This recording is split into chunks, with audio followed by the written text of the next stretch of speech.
Pernah nggak sih kamu iseng nonton video pendek yang katanya bisa bikin kamu dihantui? Awalnya cuma iseng scroll TikTok tengah malam. Tapi siapa sangka, satu video itu malah jadi awal dari teror tanpa akhir. Dan yang paling serem, semakin banyak yang nonton, semakin kuat kutukannya. Kamu berani lihat sampai habis? Hai, teman-teman Bunga Malam. Selamat datang di dunia cerita gelap yang penuh misteri dan bisikan-bisikan tak terlihat. Kalau kamu suka kisah horor nyata, cerita terkutuk, dan gangguan dunia lain yang diam-diam mengintai, jangan lupa tekan tombol like, subscribe, dan aktifkan loncengnya. Biar kamu gak ketinggalan cerita-cerita paling menyeramkan setiap malam. Karena di Bunga Malam, malam bukan sekadar gelap, tapi tempat rahasia mulai terungkap. Namaku Raka. Aku anak kos biasa, mahasiswa tingkat akhir yang hidupnya gak jauh-jauh dari kopi sachet, mie instan, dan sinyal wifi gratis. Kalau malam, waktuku biasanya habis di depan layar HP. Bukan buat belajar atau ngerjain skripsi sih, tapi lebih sering scroll TikTok sampai mata perih. Biasalah, anak muda yang katanya produktif, tapi kenyataannya cuma produktif rebahan. Malam itu seperti biasa. Aku habis makan mie rebus jam 10 malam, terus tiduran sambil buka TikTok. Kamarku gelap, cuma lampu meja kecil yang nyala, bikin suasana jadi agak redup. Di luar juga udah sepi. Suara motor yang biasanya lewat depan gang juga udah nggak ada. Aku scroll-scroll, nonton video orang joget, video lucu anak kecil, prank pasangan yang terlalu diatur pacarnya, standar FYP tengah malam. Tapi tiba-tiba, satu video nyempil di antara semuanya. Video itu beda. Thumbnailnya buram. Gelap. Nggak jelas gambar apa, tapi ada tulisan besar berwarna putih, seperti dicoret pakai kuas, nonton sampai habis, kalau berani. Aku sempat mikir itu cuma gimmick biasa. Banyak kok video-video iseng kayak gitu yang ternyata isinya cuma jumpscare murahan atau editan abal-abal. Tapi aku penasaran. Mungkin karena suasana kamar yang sepi, atau karena moodku yang lagi pengen nonton horor, akhirnya aku buka videonya. Pas pertama kali play, langsung muncul suara napas berat. Bukan kayak orang capek, tapi lebih kayak orang kesakitan. Video itu kayak diambil pakai kamera handphone jadul. Gambarnya goyang-goyang, kayak orang lagi jalan sambil sembunyi-sembunyi.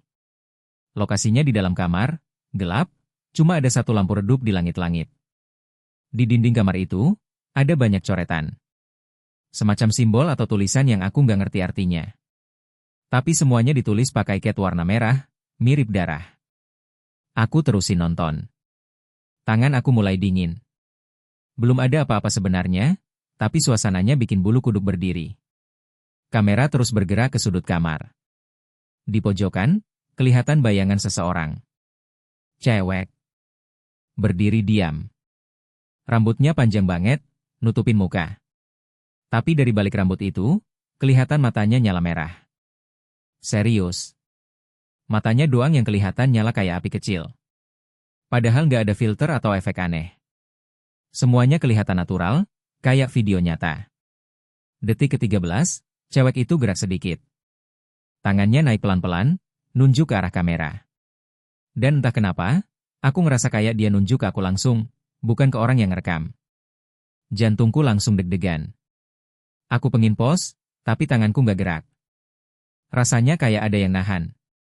Mataku masih ke layar, dan aku sadar, ada suara lain sekarang. Bukan cuma napas berat, tapi ada bisikan. Gak jelas, tapi nadanya kayak orang marah. Lirih tapi menekan. Video itu cuma berdurasi 45 detik. Tapi waktu selesai, rasanya kayak aku habis nonton film horor 2 jam. Badanku langsung lemas.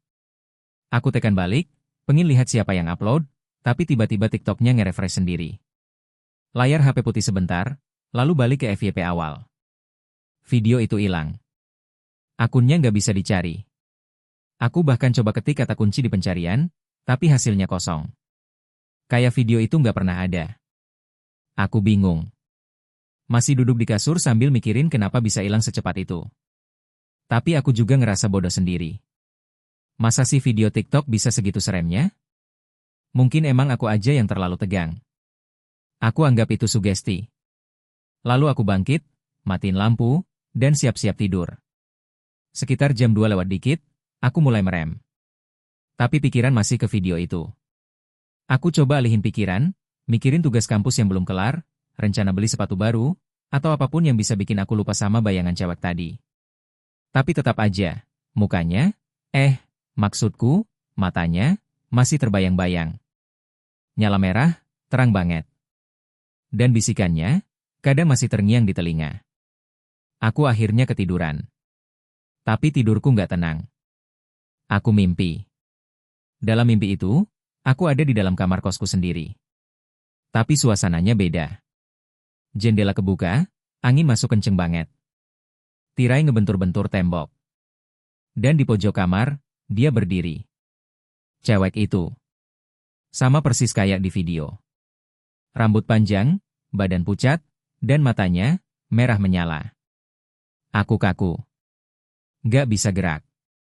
Dia gak ngelakuin apa-apa. Cuma berdiri. Tapi napasnya kenceng banget, kayak orang habis lari.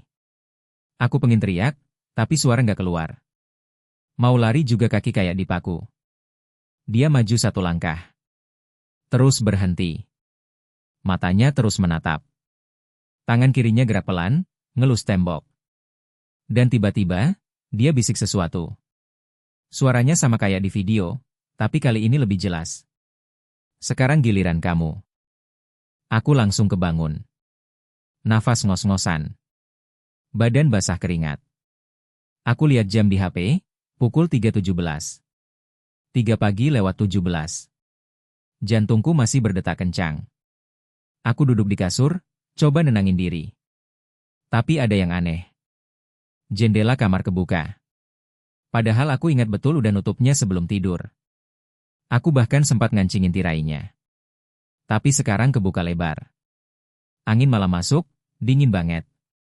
Tirai ngebentur tembok kayak di mimpi tadi. Rasanya persis.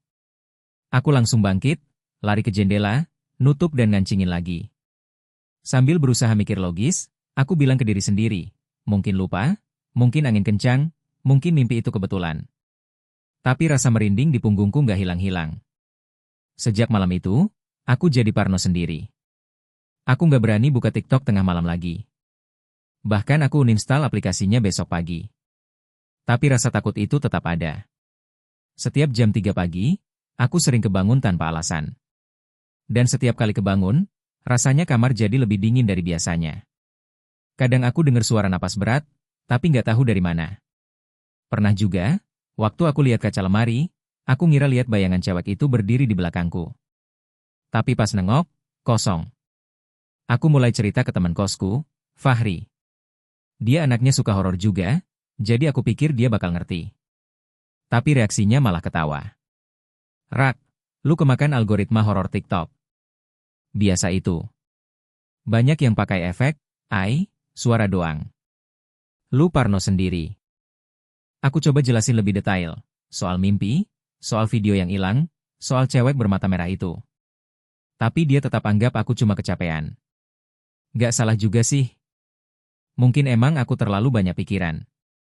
Tapi satu hal yang aku yakin waktu itu, video itu bukan video biasa. Dan cewek itu, bukan karakter fiksi. Aku mulai cari-cari di internet.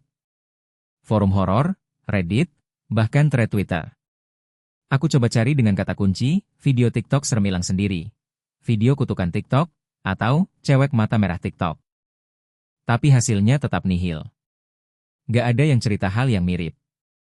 Gak ada jejak. Tapi aku terus ngerasa, kayak ada yang ngawasin. Sampai malam ketiga, waktu aku bangun jam 3 lagi, aku dengar suara notifikasi masuk. HP-ku nyala. Ada notifikasi TikTok. Padahal udah aku uninstall. Dan lebih anehnya lagi, tulisannya cuma, "Jangan coba lari." Aku langsung bangkit. Buka HP.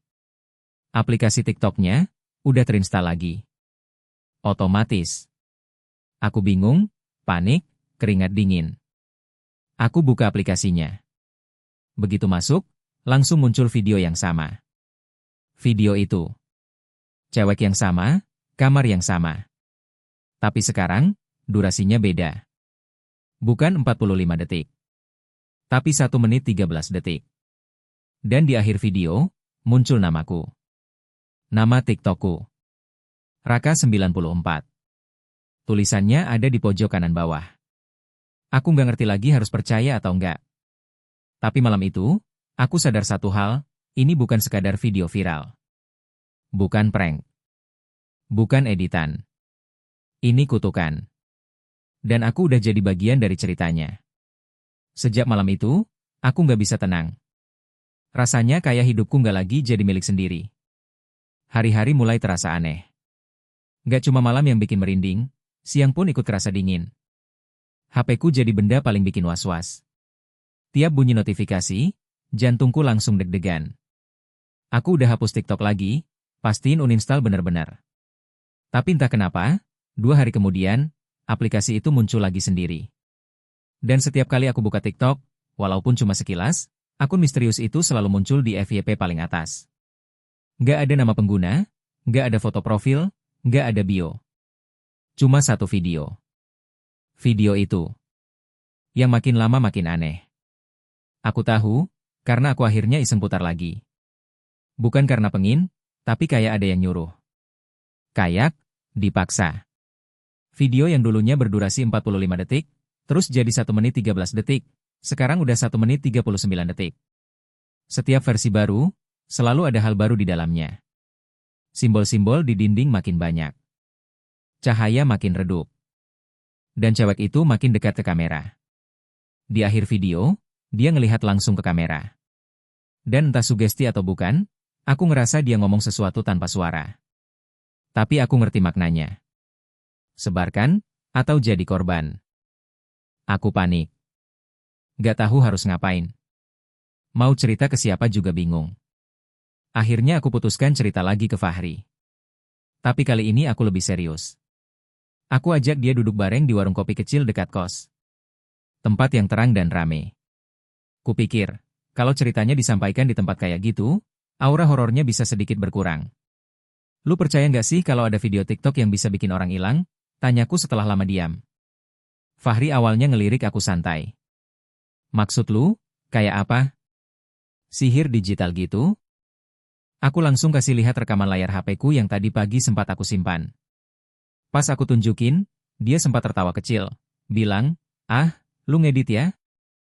Tapi ekspresi wajahnya berubah pas dia lihat bagian terakhir. Bagian nama TikTokku muncul sendiri di ujung video. Padahal dia tahu, aku nggak bisa ngedit sedetail itu. Rak, ini asli? Tanyanya pelan. Aku angguk. Dan dia muncul lagi tiap malam jam 3. Beneran kayak ngejar aku. Fahri tiba-tiba jadi serius. Bentar. Kemarin, gue nemu video mirip gini di grup wa adik sepupu. Gue pikir itu cuma video editan orang Thailand, tapi kayaknya ini sama persis. Aku langsung panik. Lu nonton sampai habis? Dia nggak jawab. Tapi dari ekspresinya, aku tahu dia udah nonton. Besok malamnya, Fahri demam. Badannya panas tinggi, tapi dia ngigau terus. Katanya dalam tidurnya dia mimpi ketemu cewek dengan mata merah. Sama persis seperti yang kualami. Aku nungguin dia semalaman. Di kos, dia meracau, dia di pojokan, rak, dia liatin gue terus, dia ketawa. Matanya. Aku udah nggak tahu harus gimana. Aku bukan orang religius, bukan juga pinter spiritual, jadi yang kulakukan cuma berusaha nenangin dia. Aku taruh air putih di samping kasurnya, sambil duduk sambil zikir sebisanya. Aku juga nggak berani tinggalin kamar itu. Tapi pagi harinya, semuanya berubah. Waktu aku bangun sekitar jam 6 pagi, Fahri udah nggak ada di kasur. Awalnya aku kira dia ke kamar mandi. Tapi nggak ada. Aku tunggu sampai setengah 7. Kosan masih sepi. Aku ketuk pintu kamar sebelah, nanya ke Bagus, anak kos lain yang kamarnya paling dekat ke gerbang. Lu lihat Fahri keluar nggak? Bagus ngangguk setengah sadar. Subuh tadi, gue lihat dia keluar kamar, jalan pelan. Gue kira mau beli kopi atau apa. Aku langsung lari keluar. Tapi yang kutemukan cuma jejak kaki. Di tanah depan kos, bekas kaki tanpa alas. Aku ikut jejak itu sampai ke ujung gang. Habis di sana. Hari itu aku lapor ke Pak RT. Juga sempat ngabarin keluarganya Fahri lewat nomornya yang sempat dia simpan di buku catatan. Tapi HP Fahri ditinggal. Dompetnya juga masih di kamar. Kayak, dia pergi tanpa niat kembali. Orang-orang mulai ngomong, katanya dia stres karena tugas kuliah. Ada juga yang bilang dia kesambet. Tapi aku tahu yang sebenarnya. Dan rasa bersalah itu makin besar. Karena akulah yang ngajak dia nonton video itu. Malam berikutnya aku nggak bisa tidur. Di kamar, aku buka laptop. Aku coba cari forum-forum gelap, yang bahas soal urban legend atau kutukan digital. Sampai akhirnya aku nemu satu thread di forum lama, tampilannya kuno, kayak nggak pernah diupdate lagi. Judulnya, Don't Watch Her, The Redhead Girl from the Mirror Frame. Isinya cerita dari orang luar negeri, yang bilang pernah nemu video misterius di aplikasi short video, entah TikTok, entah yang lain. Ciri-cirinya sama. Cewek berambut panjang, mata merah, kamar gelap, dan suara napas berat. Tapi yang lebih serem, orang itu bilang, video itu bukan editan. Itu semacam portal panggilan. Sekali kamu nonton, kamu membuka jalur buat makhluk itu masuk ke duniamu. Dan satu-satunya cara untuk lepas, adalah dengan menyebarkan video itu ke orang lain. Aku ngeri sendiri baca itu. Rasanya kayak baca kisahku sendiri tapi dalam versi orang lain. Tapi satu hal yang beda, di akhir thread, si penulis bilang dia akhirnya ngirim link video itu ke grup keluarga, dan setelah itu, dia hilang dari forum. Akunnya nggak pernah aktif lagi. Jam udah menunjukkan pukul 2.59. Aku masih mantengin layar laptop. Rasanya pengen buang semua alat elektronikku sekarang juga. Tapi aku tahu, ini udah terlambat. Karena detik berikutnya, HP-ku bergetar. Notifikasi masuk. Dari akun yang sama. Tanpa nama. Tanpa bio. Tanpa foto. Pesannya cuma satu baris. Sekarang giliranmu. Dan seperti dikendalikan sesuatu, aku klik link yang dikirim. Langsung masuk ke video. Kali ini durasinya 2 menit lebih. Cewek itu udah berdiri di tengah ruangan. Dan di belakangnya, aku lihat ada siluet lain. Kayak bayangan orang lain berdiri. Tapi, wajahnya mirip Fahri. Aku langsung matikan HP. Buang ke lantai. Jantungku serasa ditarik. Tanganku gemetar. Mulut kering. Aku peluk lututku sendiri, nunduk, sambil coba tahan air mata. Aku bukan orang penakut. Tapi malam itu, aku tahu, ini bukan hal yang bisa dijelasin dengan logika. Aku hidup sendirian di kos. Dan sekarang, aku merasa benar-benar sendiri. Bahkan cahaya lampu kamar pun rasanya nggak bisa ngusir kegelapan yang makin lama makin dingin. Lalu jam 3 tepat, aku dengar bunyi ketukan. Bukan dari pintu. Tapi dari balik dinding. Dari arah pojok kamar. Tempat kosong yang biasanya aku taruh baju kotor. 3 kali ketukan. Pelan. Tapi jelas. Aku nggak berani nengok. Tapi aku tahu. Dia di situ. Dan malam itu, aku sadar, aku nggak sendirian lagi. Malam itu aku ngungsi ke kamar temanku, Dio. Aku belum cerita banyak soal apa yang terjadi, cuma bilang kosanku lagi banyak tikus, dan aku nggak bisa tidur karena suara-suara aneh. Dio sih nggak banyak nanya. Dia orangnya cuek, yang penting ada teman ngobrol dan kopi. Tapi sebenarnya aku cuma butuh satu hal malam itu, jangan sendiri. Di kamar Dio, aku duduk di ujung kasur sambil menggenggam HP. Layarnya udah kumatikan, tapi rasa takutnya masih nempel. Aku mikir keras, gimana caranya biar kutukan ini berhenti. Aku ingat satu hal dari thread yang kubaca kemarin, bahwa satu-satunya jalan buat lepas adalah dengan menyebarkan video itu. Tapi aku juga bukan orang yang segitu teganya. Masa iya aku harus korbanin orang lain demi nyelamatin diri sendiri? Tapi, di sisi lain, kalau aku terus di posisi ini, aku bisa hilang. Kayak Fahri. Atau lebih buruk, aku bisa jadi bagian dari video itu. Dan kalau itu sampai kejadian, mungkin aku juga bakal muncul di belakang orang-orang yang nonton, jadi siluet kayak yang kulihat waktu nonton versi terakhir video itu. Jam menunjukkan pukul 2:15. Dio masih main game di laptopnya, pakai headset. Sementara aku masih bengong di pojokan kasur. Perasaan gak enak makin kuat. Entah kenapa, malam ini terasa lebih dingin dari biasanya. Dan lampu kamar Dio, Tiba-tiba berkedip 2 kali. Aku nengok pelan ke arah jendela. Tirainya tertutup, tapi dari sela kain itu aku bisa lihat bayangan kayak ada yang berdiri di luar. Diam. Gak gerak. Gak juga pergi. Cuma berdiri. Tanpa sadar, aku bisik pelan, "Dio, lu denger sesuatu nggak?" Dia lepas headset sebentar. "Hah? Suara apaan?" Aku ragu jawab. Kalau aku ngomong, bisa aja Dio kepancing dan jadi bagian dari semua ini. Tapi kalau aku diam, aku sendirian dalam bahaya ini.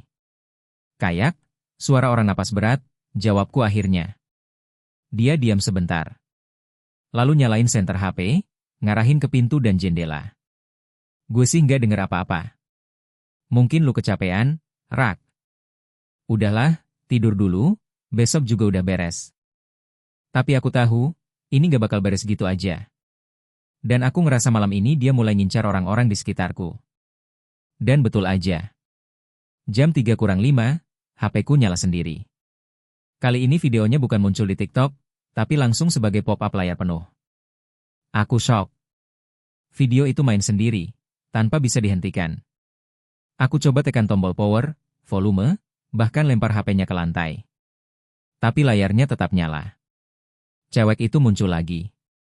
Kali ini dia berdiri di depan cermin besar. Di belakangnya, banyak siluet, mereka berdiri membentuk lingkaran. Dan di tengah lingkaran itu, ada aku. Aku berdiri di tengah, mukaku kosong. Mataku merah. Dan perlahan, aku menoleh ke arah kamera. Aku teriak. Dio langsung panik. "Woi, lu kenapa?" Aku cuma bisa tunjuk layar. Tapi anehnya, waktu Dio lihat, video itu nggak muncul. Layarnya cuma gelap. Seolah semuanya cuma bisa kulihat sendiri. Aku ngerasa kehilangan akal.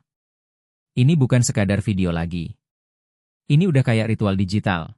Setiap jam 3, dia datang, makin dekat, makin nyata. Aku ambil keputusan nekat. Aku buka laptop Dio, langsung cari kembali thread di forum yang pernah aku temuin. Tapi sekarang forum itu udah nggak bisa diakses. Error. Kayak di blok. Tapi sebelum sempat nutup semua tab, salah satu iklan banner di pojok bawah muncul, menawarkan ritual pemutusan kutukan video dengan bayaran. Aku klik. Isinya cuma satu laman hitam dengan tulisan putih. Kirimkan video ke 3 orang yang belum terpapar. Jika tidak, kamu akan jadi bagian dari mereka. Ini bukan pilihan. Ini giliran.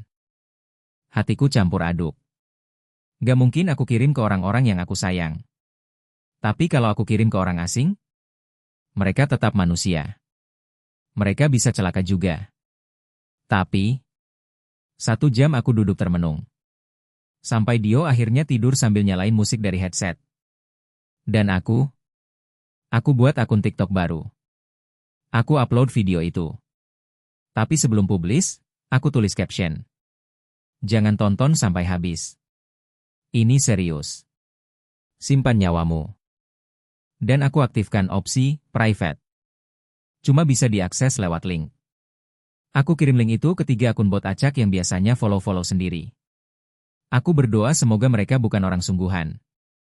Tapi setelah itu, aku nangis. Iya, aku nangis. Karena untuk selamat, aku harus jadi egois. Jam menunjukkan pukul 3.07. Tapi nggak ada notif baru malam itu. Nggak ada ketukan. Nggak ada suara. Semuanya hening.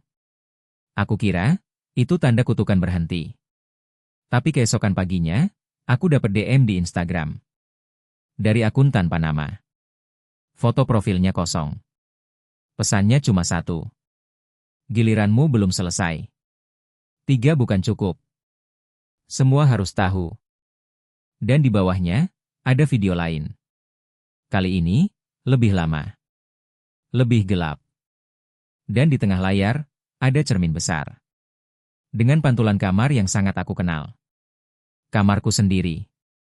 Tapi, aku nggak sendirian di sana. Sejak pesan itu masuk, aku mulai merasa, ini bukan lagi tentang aku. Kutukan ini seperti punya misi lebih besar. Kayak ada sesuatu yang ingin keluar dari layar, dan dia butuh banyak pintu untuk membukanya. Dan pintu itu adalah kita, orang-orang yang nonton. Aku hapus semua akun media sosial, bahkan install ulang HP. Tapi tetap aja, notifikasi itu datang. Bahkan ketika aku ganti nomor, ganti email, semua tetap terhubung ke satu hal, video itu. Aku ingat banget malam terakhir aku di kos. Semua orang udah mulai risih karena aku makin sering bengong, ketakutan sendiri, dan ngurung diri. Mereka kira aku stres, atau kena gangguan jiwa. Tapi nggak ada yang benar-benar ngerti. Jam 2:50, aku udah siap di depan cermin kamar mandi. Bukan buat ngaca, tapi buat ngelawan ketakutanku sendiri. Cermin itu bukan sekadar benda biasa lagi sekarang. Tiap aku ngaca, selalu muncul pantulan yang beda. Kadang ada siluet yang berdiri di belakangku. Kadang aku bisa lihat bayangan perempuan berambut panjang berdiri membelakangiku. Tapi malam itu beda. Malam itu, cerminnya mulai berembun sendiri. Padahal aku nggak mandi, nggak ada air panas. Tapi embunnya membentuk tulisan. Perlahan, samar, tapi makin lama makin jelas. Bukakan jalan. Biar aku keluar. Aku mundur pelan. Tapi tiba-tiba, lampu kamar mandi mati sendiri. Brak. Pintu tertutup dengan keras dari belakang. Aku coba buka, nggak bisa. Terkunci. Tanganku gemetar pegang handle pintu. Dari belakangku, aku bisa dengar suara langkah kaki. Tapi nggak ada pantulan di cermin. Kosong. Hampa. Seolah aku sendirian. Tapi jelas-jelas aku bisa ngerasain kehadirannya. Kalau kamu nggak bantu aku, kamu akan tinggal di sini selamanya. Suara itu pelan, dekat banget, kayak bisikan di leher. Aku nekat teriak, aku nggak takut. Tapi jujur, itu bohong. Cermin di depanku mulai retak. Dari tengahnya muncul tangan pucat, kurus, dengan kuku panjang. Kayak berusaha keluar, narik aku masuk. Aku nggak tahu harus ngapain. Tapi entah dari mana, aku kepikiran buat ambil air dari keran dan baca doa pelan-pelan. Aku cipratin ke cermin sambil baca ayat kursi sebisaku. Tangan itu berhenti. Retakannya mulai hilang perlahan. Dan lampu kamar mandi menyala lagi. Aku buka pintu. Kali ini nggak terkunci. Tapi anehnya, begitu keluar, kosan udah sepi banget. Semua lampu mati. Jam di dinding menunjukkan pukul 4.04. Aku cek HP, nggak ada sinyal. Bahkan tanggal di layar HP berubah, jadi 1 Januari 1970. Itu hari yang katanya jadi acuan waktu UNIS, hari awal waktu digital. Tapi apa hubungannya? Aku keluar dari kosan. Jalanan kosong. Nggak ada orang. Nggak ada kendaraan. Seolah dunia lagi di pos. Dan di tengah jalan, ada layar besar. Seperti billboard digital, tapi bentuknya kayak cermin raksasa. Di dalamnya, aku lihat diriku sendiri. Tapi aku nggak sendiri. Di belakangku, ada ratusan siluet orang. Wajah-wajah kosong. Mata merah. Mereka semua seperti mantan penonton video itu. Termasuk Fahri. Dia berdiri paling depan, senyumnya kosong. Tangannya terangkat, menunjuk ke arahku. Seolah bilang, kamu berikutnya. Aku mundur pelan. Tapi dunia sekitarku mulai berubah. Bangunan-bangunan hancur. Langit menghitam. Suara-suara aneh mulai berdatangan dari segala arah. Seperti jeritan. Tangisan. Tertawa. Dan di tengah kekacauan itu, video itu muncul lagi. Tapi kali ini bukan di HP, bukan di cermin, tapi di udara. Proyeksi besar yang bisa dilihat dari manapun aku berdiri. Cewek itu melangkah maju. Dia buka mulut, tapi suaranya bukan manusia. Terima kasih, karena sudah menyebarkan awal. Sekarang, semua akan tahu rasanya, jadi pintu keluar. Aku terbangun dengan nafas terengah. Badanku basah keringat. Kupikir itu mimpi buruk. Tapi HP-ku masih di tangan. Dan layarnya masih menampilkan video terakhir yang kuputar malam tadi. Tapi video itu berubah. Kali ini durasinya lebih dari 3 menit. Dan thumbnail-nya, wajahku sendiri. Dengan caption, Korban ke-78. Lihat sampai habis kalau berani. Dan begitulah semuanya dimulai. Sekarang aku yang jadi bagian dari video itu. Kalau kamu nemu video aneh di TikTok, dengan cahaya redup, suara napas berat, dan cewek bermata merah yang ngelihat ke arahmu, tolong, jangan tonton sampai habis. Atau jangan salahkan siapa-siapa saat kamu mulai melihat bayangan dari dalam cerminmu sendiri.